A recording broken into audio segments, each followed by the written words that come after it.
सतीश वाघ यांच्या पत्नीनंच हत्येची सुपारी दिली असल्याचं आता पोलिसांच्या तपासातून उघड झालंय। पोलिसांकडून वाघ यांच्या पत्नीला अटक करण्यात आल्याची देखील माहिती समोर येतेय। गुन्हे शाखेकडनं त्यांच्या पत्नीला अटक करण्यात आलेली आहे। सतीश वाघ यांचं अपहरण करून त्यांची हत्या करण्यात आलेली होती। आमदार योगेश टिळेकर यांचे मामा सतीश वाघ यांच्या हत्येची सुपारी त्यांच्या पत्नीनंच दिल्याचं आता समोर आलेलं आहे। पोलिसांनी केलेल्या तपासामध्ये पत्नीनं हत्येसाठी सुपारी दिल्याचं समोर आलंय। यावरून आता गुन्हे शाखेनं सतीश वाघ यांच्या पत्नीला अटकही केलेली आहे। सतीश वाघ यांचं अपहरण करून त्यांची हत्या करण्यात आलेली होती। या प्रकरणी आतापर्यंत 5 जणांना अटक करण्यात आलेली आहे। मात्र आता पोलीस तपासामधनं ही धक्कादायक माहिती समोर आलेली आहे। योगेश खरे आमचे प्रतिनिधी सध्या फोनलाईनवरून आपल्या सोबत आहेत।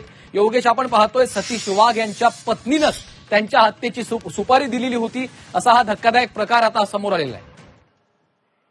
पुण्यामधली ही घटना आहे। पुण्यामध्ये सतीश वाघ यांची हत्या झाली होती। सतीश वाघ हे आपल्या घरासमोर पहाटे मॉर्निंग वॉक करत असताना घरासमोर उभे असताना त्यांचं अपहरण करण्यात आलेलं होतं।